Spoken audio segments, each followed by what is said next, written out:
해소될 때까지 현재의 특별 치안 활동을 지속해 나가겠다고 밝혔습니다.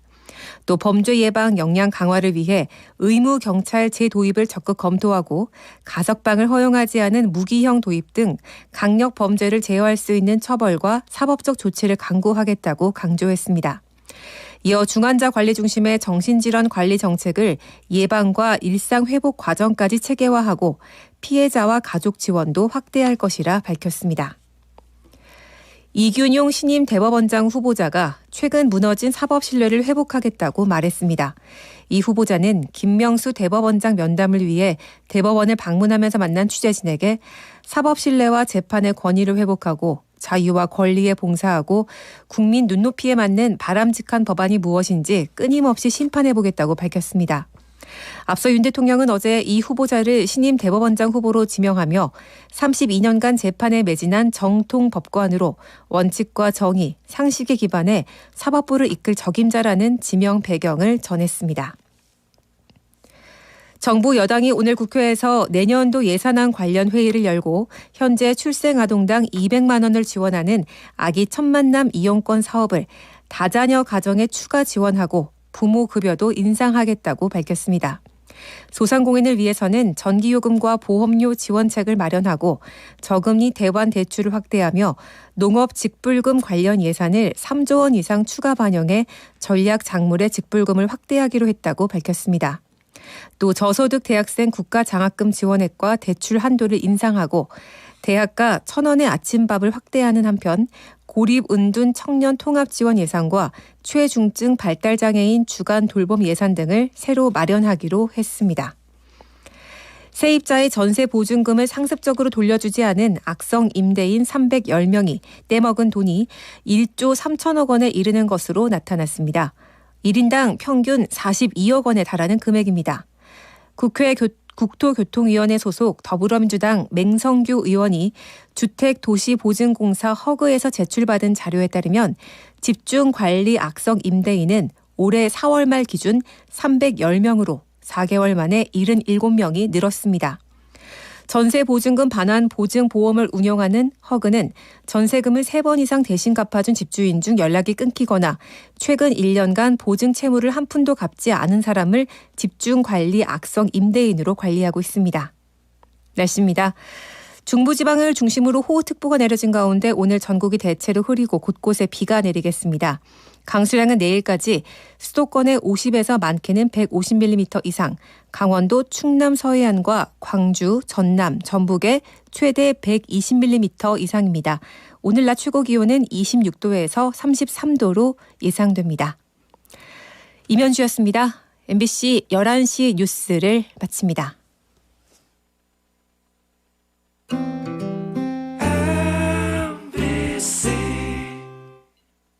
안녕하세요. 전국민 안전 캠페인 홍보대사 오나라입니다.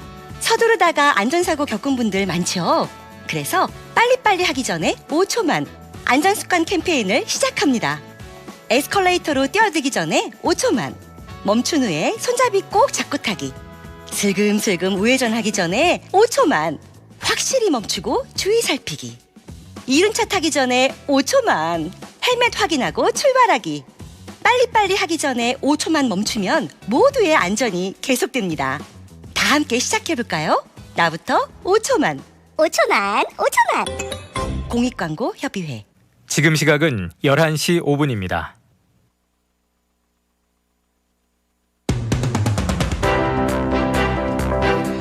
구본상의 허심탄회 8월 23일 수요일 방송 시작합니다.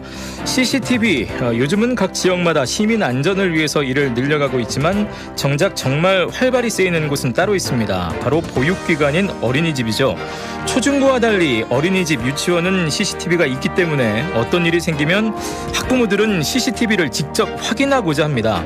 자, 물론 미숙한 어린아이를 위해서 필요한 장비입니다만 아이의 작은 변화에도 부모들은 보육교사의 말보다는 CCTV를 보고 직접 판단하고 싶어합니다. 물론 CCTV를 통해 드러난 일련의 사건들이 있기에 그 마음을 이해하지 못하는 것은 아닙니다만 제대로 된 절차 없이 막무가내로 한계 없이 들여다보면서 학대와 상관없는 부분까지 들추는 것은 문제일 수 있습니다. 자, CCTV는 잘못이 없죠. 그 필요성은 분명히 있습니다. 다만 사용하는 사람이 아니 규정도 절차도 한계도 없이 잘못 사용하는 것이 문제겠죠. 초중고 교권 침해를 들여다보고 있는 요즘 우리 사회가 놓치고 있는 사각지대, 어쩌면 이런 것일지도 모릅니다. 구본상의 허심탄회 출발합니다.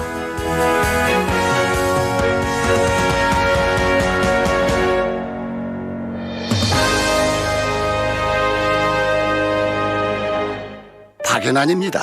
우리 나이엔 재산 물려주는 게 걱정이죠. 이럴 땐 상속을 내 뜻대로 하나은행 리빙 트러스트. 10년 이상의 신탁 노하우, 전문가의 맞춤 상속 설계, 원금 손실에 유의하시고 투자 전 설명을 청취하세요. 하나 리빙 트러스트를 검색해보세요. 세상이 스마트해지는 사이 우리는 어두워졌는지도 모릅니다. 보이지 않는 곳에서 아파하고 눈물 흘리는 사람이 없도록 환인이 함께하겠습니다. 세상을 환하게 환인제약. 환인제약. 더 노력해야 한다. 더 꼼꼼해야 한다. 더 새로워야 한다. K삼흥의 땀이 고객의 내일에 흥이 되니까. 그래서 K삼흥. 고객의 내일에 흥을 만들다. 내일을 새롭게. K삼흥. 놓치기 아쉬운 여름. 놓치기 아쉬운 볼트 EUV 특별 구매 혜택.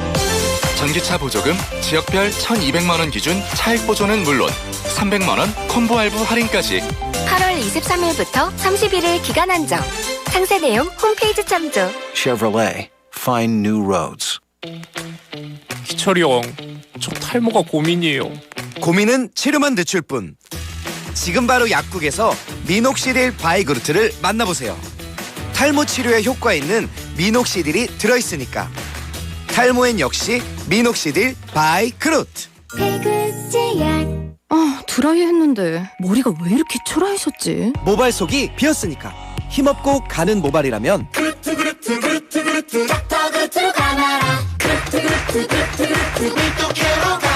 탈모 고민은 잡고 모발 속은 채워주니까 힘있게 자신있게 닥터그루트 밀도 케어. 기능성 화장품. 투자는 당신이 하고 미래에셋증권은 당신에게 투자합니다. 미국 주식 온라인 매수 수수료 무조건 0원. 1원도 아니고 0원. 신규 고객만 아니고 전 국민 무료. 연말까지 무료. 이게 미래에셋증권의 투자다. 미국 주식은 미래에셋증권. 원금 손실 유의 및 투자 전 설명 청취. 매도 시 0.2508% 수수료 발생.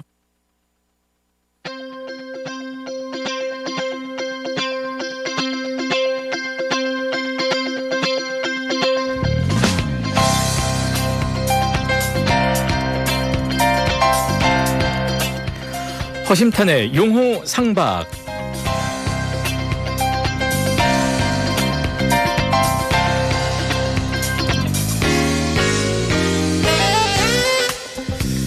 네, 허심탄회 용호 상박 시간입니다. 오늘도 저희는 1시간 동안 여야 정치인 두 분을 한 분씩 모셔서 또 여러 가지 현안들에 대해서 함께 얘기 나눠보는 시간 마련합니다. 오늘도 두 분이 또 저희 또 귀한 시간을 내주셨는데요.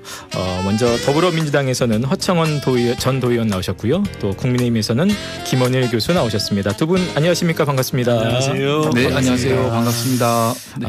뭐 잘 지내셨죠? 잘 지냈습니다. 네. 김원일 교수님하고 더불어서 엄청 바쁘게 지내고 있습니다. 네, 김원일 교수님도 네, 요즘 오랜만에 뵙습니다. 여기저기 다니면서 우리 허창원 의원님한테 많은 거 배우고 있습니다. 예. 열심히 알고 있습니다. 아니 저는 사실 이제 저희가 두 분 아시지만 뭐 청취자분들께도 잠깐 설명드리면 저희가 그때 이제 일정이 되시는 여야 정치인분들을 이제 무작위로 좀 이렇게 어느 정도 이제 텀은 둡니다만 예. 모시고 있어서 두 분 이렇게 모셔서 저는 이제 뭐 처음 또 이렇게 서로 이제 처음 뵙는 분들도 있어요. 그래서 오시면 두 분이 너무 친하셔서 아까 뭐 서로 이제 이미 유튜브로 저희 안녕 MBC 충북에서 지금 나오고 있는데 뭐 방송 전에도 뭐 워낙 정답게 얘기를 잘 하시더군요. 네. 다니면서 저는 이제 정치 초보초짜인데 네. 다니면서 우리 허창원 의원님 보면은 정말 배울 게 많은 선배 정치인이신 것 같아요. 그래서 정말 제가 존경하는 선배님이십니다. 네. 이거 뭐 처음부터 이거 짜고 친 거 아니야? 아니 김원일 교수님은 이제 정치에 이제 입문하신 지는 오래되지 않았는데 예. 제가 선거운동 과정에서 이제 사람들 만나고 이렇게 이제 접촉을 하는데요. 정말 패기도 있고 지역 주민들을 정말 아끼고 사랑하는구나. 이런 정치인이 지역에 꼭 필요하다. 정말로. 그래서 국민의힘 후보 중에 저는 저 청원구에서 이제 준비를 하고 계신 걸로 네네. 알고 있는데 나중에 다크호스가 될 수 있는 분이 이분이구나라고 할 정도로 제가 지금 많은 것을 이렇게 좀 유심히 보고 있는데 정말 열심히 잘하셔요. 그렇군요. 네. 원래 제 감사합니다, 친분은 이렇게 있으신데 예. 이렇게 뭐 토론 자리, 방송 자리에서 얼굴 맞대는 건 처음이시죠? 처음입니다. 네. 예. 오늘 한번 또 서로의 내공을 서로 한번 살펴보시기 바라겠고. 감히 제가. 아니 근데 진짜 그러고 보니까 전에도 한번 말씀드렸는데 저희가 본의 아니게 모시다 보니까 두 분 다 이제 청원구에서 지금 준비를 하고 계시단 말이에요. 맞아요. 총선을. 그야말로 국민들을 위한 국민을 위한 선택을 위해서 열심히 뛰고 계시는데 청원 쪽에 그 소위 말하는 예비 주자들, 예비 후보들이 저희 요 용호상박에 많이 나오세요. 근데 이제 그게 여야를 가리잖아요. 그래서 나오시는 분들께 제가 좀 어떻게 준비 잘 되고 있습니까?라는 질문과 함께 워낙 경쟁률이 세니까 부담되지는 않으신지 좀 여쭤보고 싶어요. 허 의원님. 네. 지금 뭐 자천 타천 추천되는 분들이 더불어민주당 쪽에서도 5분 그리고 아마 국민의힘 쪽에서도 5분으로 제가 알고 있는데요. 어쨌든 그 가운데서 이제 경쟁력을 가지고서 후보가 되고 또 본선에서 또 치러야 되는데 어쨌든 저마다 제가 보기에는 경쟁력들이 있는 후보들이라 청원구에서 제대로 준비해서 후보가 되는 과정까지는 정말 녹록지 않다. 그러니까요. 예, 밖에서 보시는 분들처럼 이미 청원구는 지역 주민들이 보기에도 선거가 이미 시작된 것 같은 그런 느낌의 하여튼 후보들이 굉장히 열심히 하고 있습니다. 저마다 후보들이 한두 명이 이제 먼저 뛰기 시작하면 안 따라올 수가 없는 거거든요. 그러니까 전부 다들 열심히 하는데 어쨌든 지역 발전과 지역 주민들에게는 좋은 현상이죠. 경쟁을 통해서 미리 지역 주민들이 어떤 생각과 어떤 정책 그리고 저 친구가 갖고 있는 마인드를 미리 좀 볼 수 있고 할 수 있는 거기 때문에 대부분 선거가 깜깜이 선거잖아요. 그러다 보니까 미리 후보들이 이렇게 좀 움직이면서 지역 주민들과 호흡하고 정책에 대해서 이야기하고 할 수 있다라는 거는 제가 보기엔 정치 발전을 위해서도 좋고 지역 발전을 위해서도 좋고 저는 굉장히 긍정적으로 보고 있습니다. 예. 김원희 교수님. 저 또한 뭐 비슷한 지난번에 말씀드렸지만 후보들이 많다는 거는 주민들이 선택의 폭이 넓다는 것, 그다음에 좋은 후보를 더 고를 수 있는 여지가 있다는 것. 다만 이제 우리가 이제 마케팅에서도 이런 얘기를 하는데요. 선택 요인들이 있고 선택 결정하는 상황들이 있는데 그 과정에서 선택해야 되는 옵션이 많아지면 선택 장애가 일어날 수 있거든요. 그거는 분명히 있어요. 그러니까 너무 많으면 음식이 많으면 뷔페 가면 어떤 거 먹을지 모르잖아요. 그런 것처럼 그런 게 있긴 한데 우리 주민들이 청원 구민들은 그 정도는 걸을지 안다. 워낙에 수준들이 높으시기 때문에 제가 보기엔 충청북도에서도 교육 수준이라든지 문화 수준이 제일 높은 주민들이 저희 청원 구민들 같아요. 그래서 잘 고르실 것 같고. 근데 이제 본선에서는 그렇다 치는데 지금 이제 본선 전에 각 당의 예선이 지금 문제 아니겠어요? 솔직히 말하면 여기 아까 허 전님 말씀대로 5분이니까 야 여기 이거 자체가 참 저는 DNA상 이런 거 좋아합니다. 파이팅 좋아합니다. 원래 스포츠 관련돼서 교수님이랑 파이팅을 좋아하셔서 제가 봐도 정말 파이팅 넘치게 하고 있어요. 화이팅 넘치는 오늘 또 토론을 기대하면서 저희 안녕 MBC 충북 통해서 유튜브로 지금 현재 함께하고 있고요. 저희 또 다시 듣기 항상 저희 홈페이지에서 매일매일 바로바로 제공을 하고 있습니다. 혹시 이제 청원 사실 청원이 뭐 지역도 좀 넓고요. 지역으로 봤을 때 뭐 여러 가지 또 좀 그 들여다볼 부분이 많은 지역구, 그러니까 이슈가 된다면 이슈가 참 많이 있을 수 있는 지역구거든요. 뭐 전에 사실 제가 두 분을 다 각자 한 번씩 저희 총선 인터뷰를 했습니다. 그래서 그때 짧게 뭐 다 생각을 조금 밝혀주셨습니다만 그 사이에 지금 또 시간 지나면서 요즘 또 특별히 좀 지역에서 주목해서 바라보고 있는 현안이나 어떤 사안이 있으신지요? 뭐 아니면 공약 중에서 더 도드라지게 좀 생각하고 있는 것이 있으신지.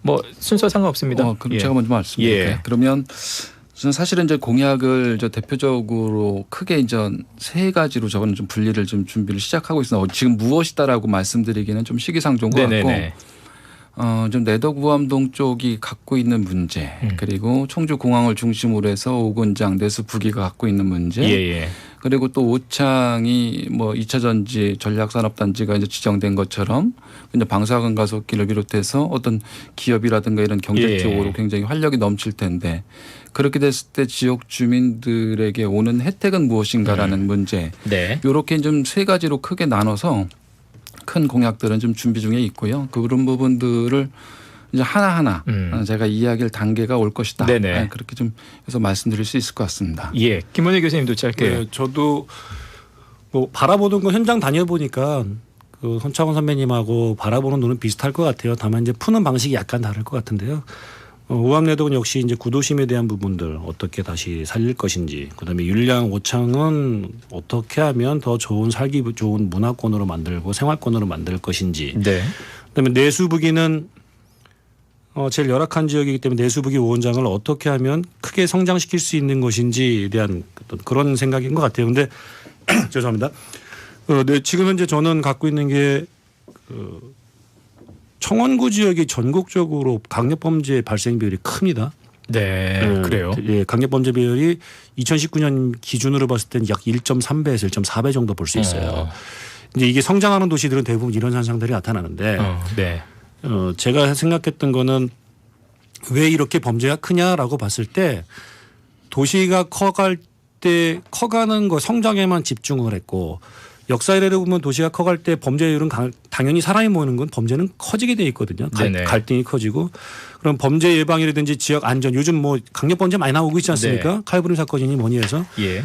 안전과 예방에 신경을 늘 안 썼던 것 같아요. 성장에만 집중을 했죠. 그래서 지금 성장하는 단계인 오창이나 율량 이쪽 지역에 안전 예방을 네. 동시에 만들어갈 수 있는 시스템 구축하는 게 지금 중점을 두고 있고요. 알겠습니다. 내수부기 5원장 쪽은 새로운 특구 개발 쪽으로 저는 생각을 해보고 있습니다. 네. 이렇게 간단하게 두 분의 또 생각을 지역에 대한 생각을 좀 들으면서 오늘 용호상박 바로 출발하겠습니다. 오늘 한 두 가지 정도 저희가 크게는 얘기를 나눠볼 텐데 첫 번째 주제는 그 심기일전 김영한 지사 이렇게 제목을 정해봤습니다.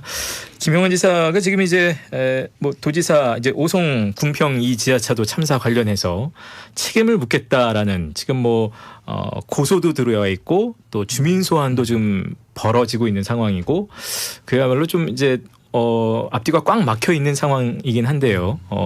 그래서 그런지 뭐 좀 두문불출 이렇게 뭐 이렇게 바깥으로 이게 공개적인 활동들은 잘 보이지 않고 있습니다. 어쨌든 김영한 지사에 대해서 저희가 첫 번째 좀 다루고자 하는데 허창원 전도의원께서 먼저 좀 발제를 하셨으니까 예. 지금 좀 어떻게 보면 우려했던 일들이 네. 생각지도 못한 게 이제 크게 좀 벌어진 일들이 있지만은 우려했던 일들이 좀 있었는데요. 그 저희가 이제 선거 과정에서 김영한 지사가 쓰는 정책이라든가 여러 가지 그 뭐 선거 과정 속에서 이렇게 보면 충북에 대한 이해가 좀 적은 상태에서 시작이 됐던 거거든요. 그래서 도지사 선거 때 그렇죠. 예. 그래서 그런 부분들이 진행하는 과정 속에서 1년 남짓 지났는데 너무나도 문제점들이 많이 드러났다.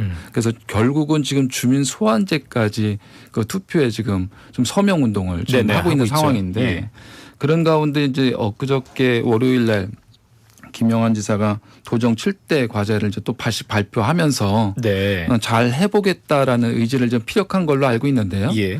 그런 부분들이 지금 좀 늦은 감은 있지만 좀 김영한 지사가 그런 부분에 대해서 자기가 생각했던 충북 발전 전략 1년 동안 또 이제 보다 보면 어느 정도 이제 충북에 대한 이해가 좀 높아졌을 거라고 보기 때문에 네. 그 7개 과제를 던지면서 충북에 필요한 과제들이다라고 좀 이야기를 한 것 같은데 그 과제들을 앞으로 좀 잘 진행했으면 그런 바람으로 심기일전 김영한 지사라는 주제를 한번 좀 이야기를 해봤습니다. 예. 지난 월요일에 이제 7대 과제를 이제 김영한 지사가 도정 관련해서 이제 이렇게 또 펼쳐보겠다라고 발표를 했다고 하셨는데 네.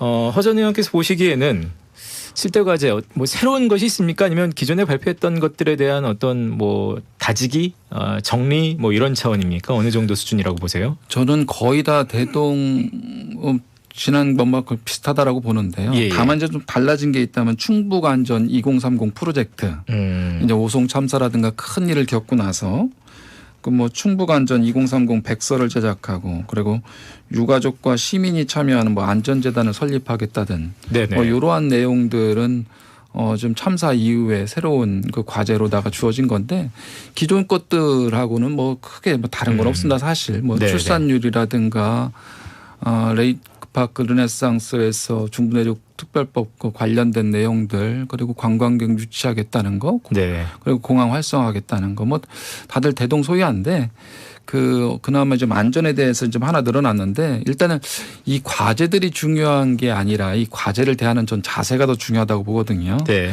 도지사로서 이 과제들을 대하는 자세가 정말 도민을 생각하고 그리고 도민의 말씀과 뭐 도민들이 하고자 하는 것들을 좀 귀담아서 좀 들을 준비가 돼야 되는데 이 과제를 던지면서 당신의 이야기만 할 것이 아니라 초반에 뭐 어떤 보좌진들이나 뭐 공무원들의 이야기를 듣지 않는다라는 평들이 많이 나왔잖아요. 근데 그런 평들이 좀 개선되기를 바랄 뿐입니다. 네. 김 교수님은 어떻게 평가하고 계십니까? 지금 네. 이제 7대 과제도 내고 지금 이제 사면 초과에 사면 초과 얘기하시니까 일단 먼저 주민 소환 지금 뭐 서명 받고 있는 거에서 말씀을 드리면 저는 결과적 입장에서 본 말씀을 드릴게요. 주민 소환제는 불가능하다. 그만큼 아마 법적으로 요구하는 조건들을 충족하지 못할 것이다. 뭐 그동안의 선례가 일단 그랬고 네. 뭐 그건 이제 어느 정도 다들 예상하기도 합니다. 이번에도 마찬가지일 거다. 그렇다면 이것은 도정을 흔드는 것 이외 이상 이하도 아니다. 그냥 그래서 도지사가 그 무엇인가를 할 거를 도정을 치르는 것에 그냥 방해나 흔들기의 결과 이상 이하도 아닐 것이다라는 게 제 생각입니다. 사실 이번 주민 소환의 그 결정적인 이유가 보면은 그냥 말실수라고 이렇게 얘기를 많이들 이제 언론에 보도된 거는 말실수라고 하는데 그게 법적인 거로 들어가면 이제 중대재해법에서 중대시민재해에 관한 네네. 거거든요. 근데 제가 중대시민재해로 논문도 쓸 정도로 관련된 걸 깊이 연구를 해봤는데 중대시민재해가 그렇습니다. 이게 이번 사건 같은 사고 같은 경우도 책임 소재가 불분명하면 이번에 이제 행복청이라든지 청주시 소방 경찰 도 여러 가지 이제 관련된 기관들이 있거든요. 그다음에 네. 실제 공사했던 회사부터 근데 이 법적 책임을 물 수 있는 여지가 너무나 지금 그 법이 불투명해요. 누구한테 물을 것이냐. 네. 그래서 걸면 걸고 안 걸면 뭐 이렇게 걸 수 없는 상황인데 이게 어쨌든 법적으로 가면은 최소한 재판에서만 3-4년 최소 3-4년 길게는 10년 이상 갈 수도 있거든요. 그렇다면 도지사의 임기 내에 이것을 결말 지을 수가 없어요. 그다음에 주민 소환을 해봐야 이것은 주민 소환의 결과를 성공적으로 그 사람들이 원하는 것처럼 끌어낼 수가 없거든요. 그렇다면 도지사가 도정을 하는 동안 도지사의 어떤 도정의 원동 힘, 원천을 그냥 빼버리는 힘 빼기 이상 이하도 안 될 거래요. 그럼 그 피해는 고스란히 누가 갖게 되느냐? 충북 도민이 갖게 되는 거거든요. 네. 지금 저는 이제 아까 말씀하신 것처럼 그 지적이 됐던 게 김영환 지사가 후보 시절부터 제일 우려했던 게 충북을 너무 모른다. 예. 맞습니다. 실제 충북 생활을 안 한 지가 오래됐고 그것이 김영환 지사의 어떤 아킬레스건이 될 수 있는데 반면에 다르게 생각을 해보면 개혁을 할 수 있는 적임자지 않을까. 충북의 루틴한들 그동안 그렇게 왔던 특히 네네. 충북의 보수적인 그 변하지 않으려고 하는 습성들 시대에 뒤떨어진 습성들을 개혁가가 참신한 개혁가가 와서 리더로서의 역할을 해준다면 충북의 개혁과 발전을 이끌어낼 수 있지 않을까 이런 기대를 해봤거든요. 그런데 보통의 개혁가들은 상당히 많은 구성원들의 반대에 부딪힙니다. 어디에서나 그런 리더들은 지금 김영환 지사에 소통하지 않는다는 거는 우리 충북 사람들이 봤을 때는 왜 우리 얘기를 안 들어줘라고 이제 느낄 수 있지만 개혁가 입장에서는 개혁을 이끌기 위해서 그들을 설득하는 과정이거든요. 예. 설득하는 과정에서는 당연히 뭐 주체자들은 예. 답답해 우리 얘기 안 들어줘 이렇게 느낄 수 있는 거죠. 예. 그러니까 외로운 개혁가의 싸움을 하고 있다. 저는 이렇게 말씀드리고 싶습니다. 예. 우리 김원일 교수님이 정말 좋은 포장을 해주셔가지고 김원일 교수님 말씀대로 김영환 지사가 개혁가의 이미지로다가 그렇게 해나갔으면 참 좋았을 텐데 사실은 그런 부분들보다는 준비가 안 된 상태에서 좀 마음이 급하고 원래 또 본인 습성이 그런지는 모르겠지만 좀 먼저 이야기를 또 하고 그것도 길게 하는 습성인 것 같아요. 그래서 그런 부분들이 사실은 좀 아는 게 먼저였었는데 그런 부분들이 좀 부족하지 않았나 싶고 그리고 주민 소환제 같은 경우는 사실 저희도 이제 정당에 있는 사람들이기 때문에 정당에 있는 사람들이기 때문에 선거로다가 심판을 받는 거지 주민소환제로다가 이렇게 서명을 받아서 그 투표를 이루어지는 이런 상황들은 사실 만들어지지 말아야 되거든요. 네. 근데 오죽했으면 그 도민들이 나서서 저렇게 서명까지 받을까 그게 사실은 굉장히 어려운 일이거든요. 네네. 120일 동안에 13만 몇천 명을 받는 명 이상. 예. 네, 이상을 받는다는 건데 사실은 그게 쉬운 일도 아니고 그러나 그분들도 도민들인데 그분들이 그렇게까지 움직일 상황을 만드는 그런 일련의 일들을 보면 그분들의 입장도 충분히 이해는 된다. 저는 네. 그렇게 봅니다. 그 부분에 대해서 이제 말씀을 드리면 저희 28분까지 갑니다. 네. 예. 주민 소환을 이끌어낸 주체들이 누구냐라고 저는 봐요. 그걸 한번 봐야 된다고 생각해요. 주민 소환을 이끌어내는 주체들은 대부분 민주당 지지 세력이고 특히 열성 당원들인 가능성이 많거든요. 대표가 이현웅 대표. 예, 맞습니다. 그분도 이제 예. 상당부에 출마를 저희 하시려고 총선 인터뷰를 준비하시는 예. 거죠. 민주당의 일부 그 정당 정치 색깔을 갖고 계신 분들이 당연히 국민의힘 쪽에 그 지사를 끌어내리려고 하는 거는 이해가 가는데요. 그것이 정말 충북 도민의 전체 생각인가는 다시 한번 살펴봐야 될 거라고 생각을 해요. 도민의 민심인지. 그다음에 급하다고 말씀을 하시는 것도 이해가 가지만 한편으로는 지사 임기가 몇 년 없어요. 몇 년 없는데 그분이 생각하는 그 개혁과 충북의 발전의 그림은 굉장히 제가 봤을 땐 크거든요. 혁신적에 가까운 혁신적 리더에 가깝습니다. 이 리더의 혁신을 따라가려면 그 시간은 부족하기 때문에 서두를 수밖에 없죠. 그다음에 혁신가는 잘못하면 오해를 많이 받을 수 있어요. 그래서 이해를 시키면서 끌고 가는 이해형 리더형, 관계형 리더형 같아요. 제가 봤을 때 여러 가지 리더십 모델 중에서 관계형 리더십 모델을 봤을 때 그분은 설득하는 스타일이 뭐 지금 잘 드러나고 있다. 뭐 이렇게 저는 이해가 갑니다.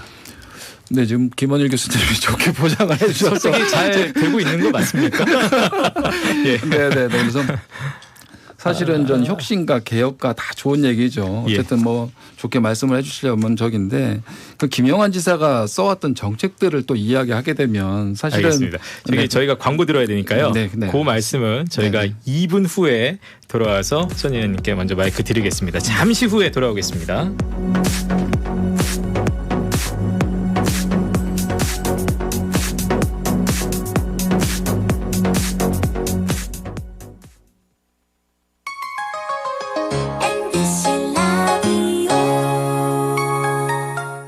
안녕하세요. 전국민 안전 캠페인 홍보대사 오나라입니다. 서두르다가 안전사고 겪은 분들 많죠? 그래서 빨리빨리 하기 전에 5초만 안전습관 캠페인을 시작합니다. 에스컬레이터로 뛰어들기 전에 5초만 멈춘 후에 손잡이 꼭 잡고 타기. 슬금슬금 우회전하기 전에 5초만 확실히 멈추고 주의 살피기. 이륜차 타기 전에 5초만 헬멧 확인하고 출발하기. 빨리빨리 하기 전에 5초만 멈추면 모두의 안전이 계속됩니다. 다 함께 시작해볼까요? 나부터 5초만. 5초만. 공익광고 협의회. SNS 매너가 무너진 세상. SNS 매너 권법을 익혀라. 조상권. 타인의 얼굴을 보호하는 스티커 매너. 저작권. 합법적인 음원 체크, 영화 작품 유료 폰트 등을 함부로 쓰지 않는 매너. 상표권. 상표 대용 판매는 불법. 비매너. 이것이 SNS 고수의 매너 권법. 매너를 지켜야 SNS가 즐거워요. 공익광고협의회.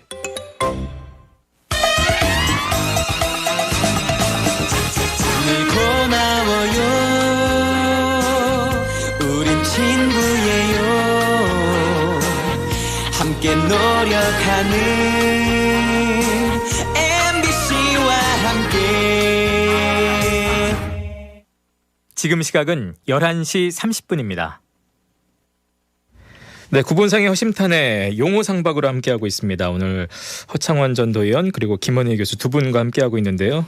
이제 허 전 의원님 말씀을 좀 들으려다가 바로 광고가 나갔습니다. 계속 좀 이어주신다면요. 네, 아까 이제 김원일 교수께서 그 김영환 지사에 대해서 이제 개혁과 뭐 좋은 평가들을 이렇게 하셨는데 사실은 이제 우리가 평가하는 거는 쉽지만 그분의 정책을 통해서 그런 평가가 내려져야 되는데 어쨌든 지사님이 뭐 열심히 하시기 위해서 이렇게 평가하는 거 좋지만 김영환 지사가 그럼 과연 개혁가로서 어떤 정책을 폈으며 충북 도민을 위해서 어떠한 정책으로다가 우리 지역이 이렇게 살기 좋아질 것이고 전국적으로 충북이 갖고 있는 경쟁력을 어떻게 높일 것이다. 이런 이야기들은 사실은 제가 느끼기에는 별로 없었거든요. 네. 그런 부분들이 사전에 준비된 상태에서 열심히 하고 또 개혁가 소리를 들으면 정말로 그건 탁월한 리더로서로 손색이 없는데 그런 부분들에서 김영환 지사가 준비가 안 된 상태에서 좀 앞서 나가려다 보니까 우리 김원일 교수가 평가한 대로 개혁가 소리는 들을지 모르는지언정 제가 보기에는 좀 알맹이가 없지 않느냐 저는 그렇게 좀 보고 있습니다. 이시종 지사께서 12년 동안 도정을 이끄는 동안 많은 변화가 있었는데요. 그 변화가 긍정적인 변화라기보다는 부정적인 변화가 좀 많았다고 생각을 하고요. 그런데 그것을 1년 만에 그 한 사람이 바뀌었다고 해서 모든 물은 그대로 있는데 한 사람이 바뀌었다고 해서 바뀌기란 쉽지 않을 것 같아요. 그래서 지금 당장 평가하는 건 이른 것 같고요. 다만 이거를 한번 믿어봐 주시기 바랍니다. 김영환 지사의 실제 정치의 시작은 진보 중의 진보. 민주당에서도 또 그쪽에서 요구하는 가장 핵심적인 진보의 그 색깔을 갖고 있는 운동권 출신이고요. 진보와 개혁에 가장 아주 뜨거운 심장을 갖고 있는 그런 DNA를 갖고 있으니까 한 번 더 지켜봐 주시길 바랍니다. 운동은 우리 스포츠과 교수님 김원일 교수님이 더 잘 아실 것 같고 뭐 운동권의 피지컬 신체 운동과 민주화 운동은 다릅니다. 그럼 운동한 지가 언제인데 그 얘기를 하시는지 모르겠는데 적어도 이시종 지사님은 제가 이제 도의원 때 같이 이렇게 곁에서 보면 다른 건 몰라도 공과 가가 있죠. 누구나 있죠. 근데 그 충북 경제 전국 대비 4%를 위해서는 정말 열심히 하셨고 이시종 지사님 취임할 때 충북이 전국 대비 3%의 경제였었거든요. 근데 퇴임하시면서 4% 경제 목표를 준비해서 왔지만 3.7%에서 마감을 했습니다. 저는 그러한 비전 하나는 좀 이시종 지사님이 뚝심 있게 끌고 오셨다. 저는 이렇게 평가합니다. 잠깐 제가 반론을 좀 드려야 될 것 같아요. 짧게. 예.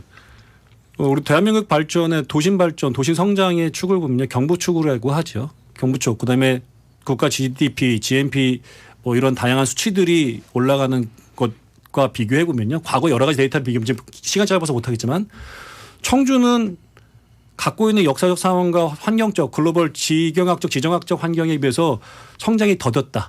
그 좋은 찬스를 다 날렸다. 이시종 지사가. 전 그렇게 평가합니다. 네. 뭐 그거에 대해서는 짧게. 그래서 뭐 그렇게 그냥 단순히 그렇게 말씀하실 건 아닌 것 같고요. 제가 도의원을 하면서 계속해서 지켜보면 사실 12년 동안 이시종 지사님이 구설수에 올랐던 게 있나요?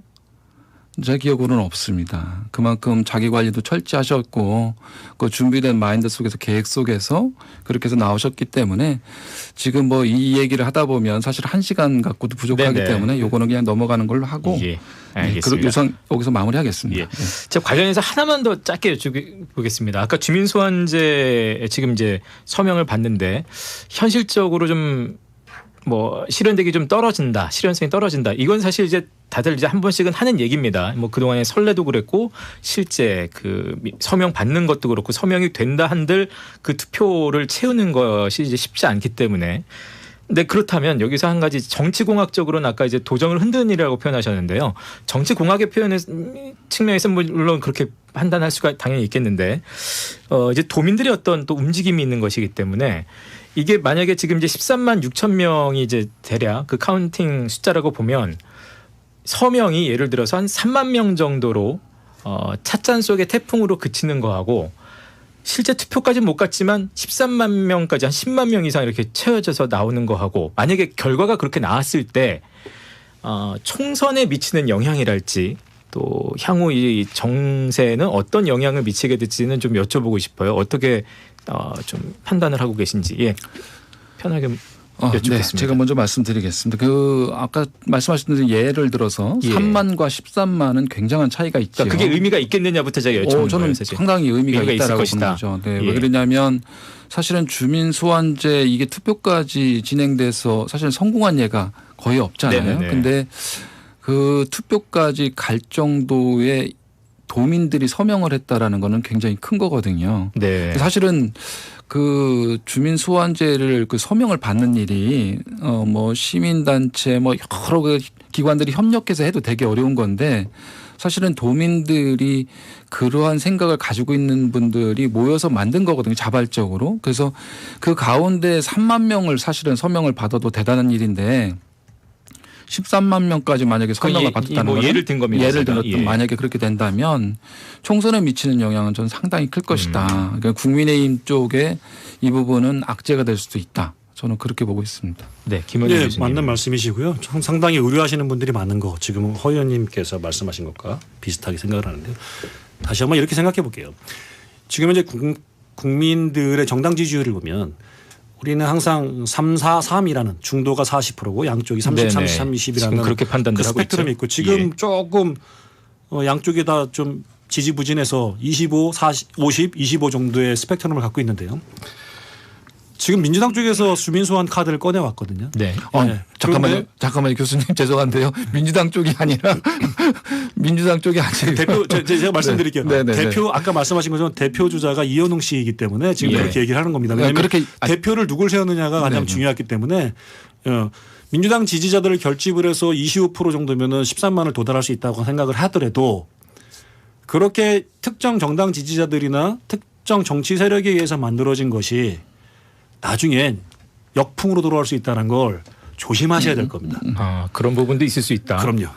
네, 충분히 그 김원일 교수님 말씀이 맞고요. 그 민주당 차원이라는 거는 맞지 않고 제가 저 충북도당 수석 대변인입니다. 네, 민주당 지지 세력이라고 말씀드렸습니다. 네. 그래서 민주당 주도부. 네, 민주당 지지 세력이라는 표현도 뭐 맞을 수도 있겠지만 어쨌든 그 김용환 지사가 하는 그 도정에 대해서 실정에 대해서 그리고 고성 참사로 인해서 여러 가지 뭐 실언들 하고 그 행적이라든가 여러 가지들 문제가 되는 부분에 대해서 도민 스스로가 모여서 자발적으로 만드는 것인데 그분들이 민주당의 당원들이 많다. 그거는 뭐 사실입니다. 그러나 민주당 차원에서 이렇게 일들이 이루어지고 있다라는 것은 공식적으로 수석 대변인으로서 아니다라는 말씀을 드리고요. 사실은 제가 들은 말은 민주당에서 한다는 게 아니라 민주당이 주도하고 있다.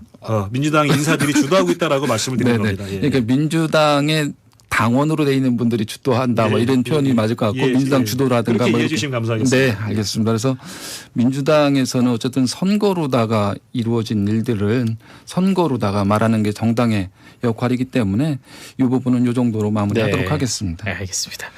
마무리 잘 해주셨습니다.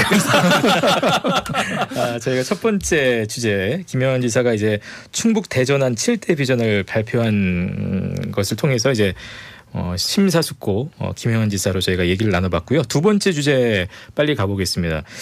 한미일 안보 공조 그리고 지경학적 전략이라는 주제로 오늘 저희가 또 짧게 얘기를 시간이 많이 갔는데요. 일단 이 얘기는 김원희 교수께서 먼저 좀 해주셔야 될 것 같습니다. 얼마 전에 그 민주당에서 이재명 대표가 이제 당 회의에서 신냉전 화약고를 갖고 와버렸다. 윤석열 대통령이.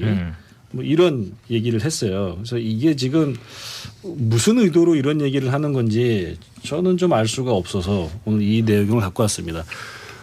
지금 국제 정세가 러시아의 우크라이나 침공, 그다음에 중국의 그 어떤 해외에 대한 스파이 행동들, 그다음에 안보 위협, 뭐 대만이라든지 베트남, 인도, 뭐 중국과 접경하고 있는 모든 나라들과 지금 안보 대치 상황에 있지 않습니까? 또 지금 북한 때문에 우리는 그런 직접적인 피해는 받지 않고 있지만 역사적으로 동북공정이라는 대한민국의 역사를 가로채려는 그런 행위를 하고 있고 뭐 중국이 지금 마치 테러리스트 국가처럼 행동하고 있는 것들이 여러 가지가 있는데 이런 상태에서 한미일이 안보 공조 특히 대북 안보 공조를 할 수밖에 없는 북한의 핵이라는 건 지금 대한민국뿐만 아니라 일본과 미국까지 직접 타격할 수 있는 핵 군사력을 갖고 있기 때문에 한미일 공조를 할 수밖에 없는 상황인데도 불구하고 이것을 정쟁의 그 대상으로 삼고 열심히 해서 만들어진 그 차가워진 미 일본과의 관계 한미일 공조 시스템을 복원한 국권이 복원한 윤석열 대통령의 그 어떤 외교 행보를 신냉전 화약고라는 말로 이렇게 퇴색시키는 거에 대해서 우려가 많습니다. 민주당의 이런 쟁점화 시키려는 정쟁화 시키려는 이런 내용들은 부적합하지 않나 라서 이 얘기를 끌고 왔습니다. 네, 말씀 듣기 전에 하나만 좀 여쭤볼게요. 그 아까 제가 이제 제목을 할 때 한미일 안보 공조와 지경학적 전략이라고 했습니다. 근데 아마 많은 청취자분들도 지정학적, 우리 그건 뭐 평생 많이 들었어요. 한반도가 이 위치한 뭐 지정학적 그 지리. 맞아요. 지경학적이라는 표현은 조금 생소하신 분들도 있을 것 같아서 설명을 이게 뭐냐면 지경학적이라는 거는 지리적 위치와 경제적 이 효과들이 같이 맞물려 간다는 거죠. 지리 경제야. 그러니까 지리와 정치, 정세는 우리는 한미일 이걸 얘기하기 전에 북한과 러시아, 중국, 일본이 근접 국가지 않습니까? 여기에서 이제 안보 상황들이 결정적으로 좌지우지 된다는 건데 지경학적은 근거리에 있는 지리적으로 근거리에 있는 국가들과의 경제 어떤 구조를 체계를 이끌어간다는 건데 지금 민주당에서 얘기했던 것이 실리 외교라는 걸 자꾸 끌고 얘기해요. 실리 외교. 중국이 대한민국의 무역의 제일 핵심 파트너다. 그래서 중국과 관계를 소원히 하면 대한민국 경제에 큰 파탄, 악영향을 미칠 수 있다라는 논리를 갖고 오거든요. 그래서 지경학적 전략 측면을 갖고 말씀을 드리는 거죠. 실제 과연 그러냐. 중국과의 관계가 소원해지면 과연 우리에게 안 좋은 결과를 갖고 오느냐. 저는 그렇게 보지 않거든요. 일단 말씀을 듣고 계속해서 그 얘기도 듣겠습니다. 김원일 교수님은 그렇게 보지 않는다 그러는데 저는 그렇게 봅니다. 사실은 그 아침에도 유승민 전 의원이 이 부분에 대해서 이제 인터뷰하는 걸 제가 들었는데요. 어제도 좀 개인 페이북에다 그런 글을 올렸다고 하는데 과연 우리가 이렇게 한미일 동조가 되면서 우리가 얻는 것은 무엇이냐라는 부분을 따져보지 않을 수 없다라는 이야기를 하더라고요. 과연 우리가 한미가 공조가 안 됐었느냐. 그렇지 않다라는 거죠. 그러면 일본까지 들어오면서 이제 한미일 공조가 되면서 우리가 얻은 것은 후쿠시마 오염수 방류박 뭐 이런 어떤 부타 일본에게 유리한 그러한 내용들밖에 없지 않느냐라는 그 아까 평가를 하시는데 저도 거기에 대해서 일정 동의를 하는 게 사실은 북한의 핵을 위협을 막기 위해서는 일본의 역할이 사실은 그렇게 중요한 게 아니거든요.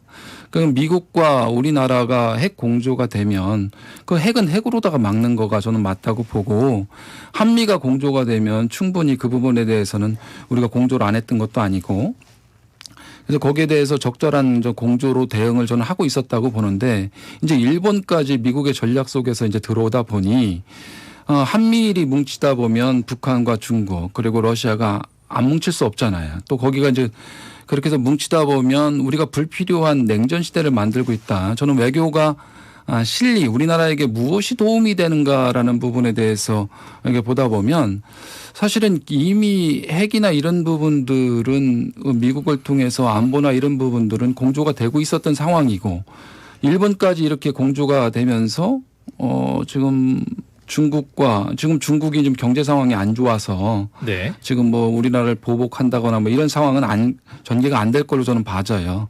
지금 그나마 그건 다행으로 보는데 그렇게 된다면 우리 최대 교역국인 중국과 그렇게 촉을 두고 나서 우리가 얻는 것은 무엇인가. 그리고 한미일 공조가 되면서 우리가 과연 미국한테 뭐 IRA 법이라든가 반도체법 통해서 우리가 경제적으로 이득을 얻은 것은 무엇인가.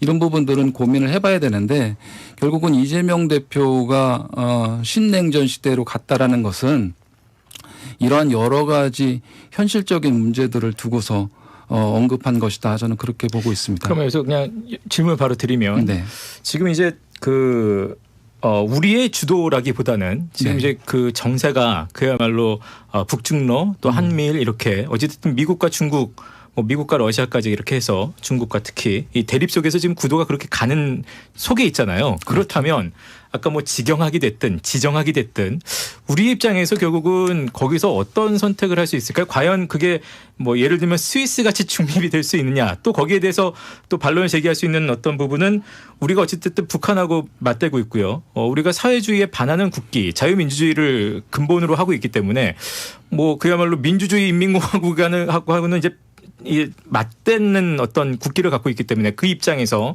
그 나라의 정체성으로 봤을 때 어떤 선택을 할 수 있겠느냐라는 질문을 또 역시 실리 차원에서 그렇다면 어떻게 할 수 있겠습니까? 라는 질문을 또 드릴 수밖에 없겠어요. 지금은 그 한미일 공조가 사실 우리나라 주도도 아니고 그 미국의 주도로다가 이제 만들어진 거거든요. 그 미국 입장에서는 잃을 게 없어요. 그 일본도 마찬가지고. 네네.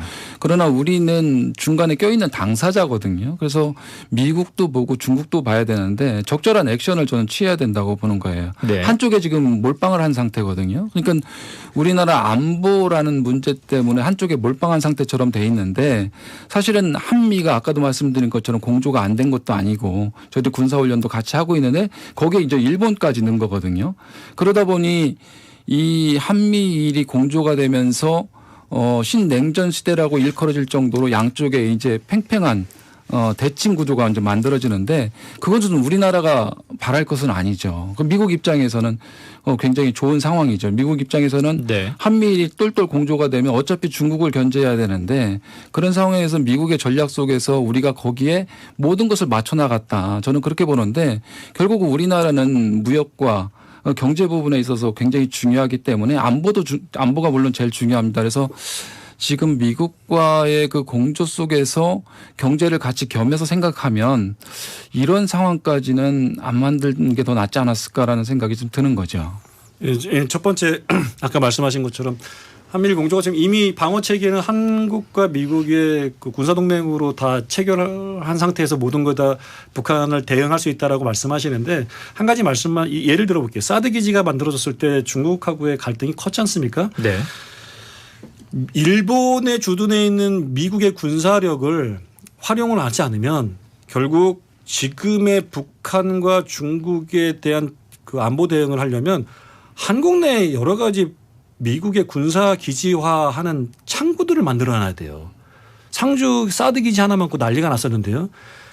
우리나라에 과연 우리 대한민국 국민들이 그리고 미군의 군사 기지들을 더 갖고 들어오는 걸 좋아하겠냐. 용산에 있는 기지도 철수시켜버리는데 우리나라 국익에 전혀 도움이 되지 않는다. 실리를 따지면 차라리 일본에 있는 미국의 군사 기지, 물자들, 자원들을 우리에게 활용할 수 있는 조건을 만드는 게 좋다. 이렇게 말씀드리고 일단 그래야 그렇게 균형이 맞는다라고 네, 보시는 말씀드리고요. 건가요? 지금 신냉전 체제는 사실 그 야기한 게 러시아와 중국이에요. 러시아가 우크라이나를 침공했고 여러 가지 그 관련된 테러에 가담하지 않았습니까? 중국도 지금 그런 상황이라서 미국이 위협을 받는다고 느꼈기 때문에 어쩔 수 없이 지금 이런 그 철의 장막을 마치 치는 것처럼 이렇게 말씀을 하시는데 자초한 건 중국과 러시아거든요. 여기에서 지금 안보뿐만 아니라 경제에 대한 경제 안보 상황까지 만들어내는 거거든요. 그렇다면 지금 이걸 잘 보셔야 되는 게 글로벌 경제 정세가 과연 중국과 러시아 중심으로 돌아가고 있느냐 아니면 미국과 서방 EU를 중심으로 돌아가고 있느냐. 아까 말씀하신 한쪽에 몰빵이라고 표현하셨는데 한쪽에 치우친 것이 아니라 균형을 잡혀야 되는데 이미 균형을 잡는 상황은 아까 말씀드린 것처럼 러시아와 중국이 흔들어 놨어요.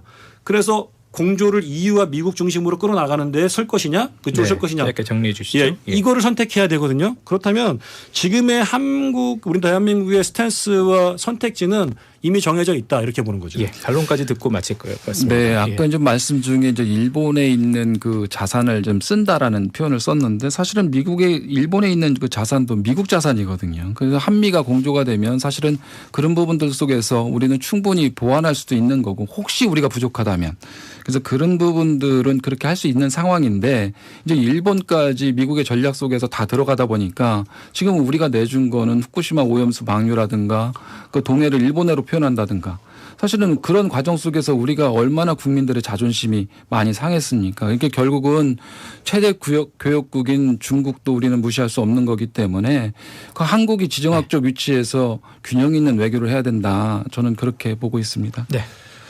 30초 있습니다. 어떤 민주화 운동가의 얘기를 한번 갖고 나오겠습니다. 30초 있습니다. 어떤 것도 국민을 설득하기 힘들고 통합화시키기 힘들고 세를 이끌어내기 힘든데 반일만 끊으면 대한민국 국민들은 하나로 결집해서 세를 모을 수 있답니다. 민주당은 반일을 끌고 나온 거죠. 알겠습니다. 일단 거기까지 듣겠습니다. 광고 듣겠습니다. 한계를 뛰어넘는 포드레인저답게 구매 혜택도 거침없이 오직 9월까지 파격적인 구매 혜택을 통해 레인저의 오너가 될 수 있는 특별한 기회. 구매 고객 선착순 300분께는 레인저 캠핑 웨건을 드리며 추첨을 통해 레인저 캠핑 참여의 기회까지 자세한 사항은 포드코리아 공식 딜러사 전시장에서 확인하세요. Ford QM6 LPG 10만 대 돌파. 카운트다운 시작. 1회 충전으로 서울에서 부산까지 완주. 탁월한 연비로 사랑받은 QM6 LPG와 함께하는 8월 한정 특별한 혜택. 160만 원 상당 QM6 퀘스트 옵션 혜택까지. 지금 바로 전시장에서 만나보세요. 르노코리아 자동차. 자, 용호상박 함께했습니다. 시간이 다가서 참 아쉽네요. 짧게 인사드리면서 다음을 좀 기약해야 되겠습니다. 예. 네, 허창원 전 충북도의원입니다. 우리 김원일 교수님하고 오늘 토론을 잘 했는데요. 하여튼 지금 지역에서 같이 열심히 하고 있는데 같이 최선을 다해서 하여튼 우리 주어진 상황 속에서 한번 열심히 해봤으면 좋겠습니다. 네. 네, 용호상박 오늘 첫 출연인데요. 다행히도 우리 좋은 선배님과 함께해서 좋습니다. 이 방송 많이 청취해 주시기 바랍니다. 감사합니다. 두 분과 함께 저도 인사드립니다. 고맙습니다.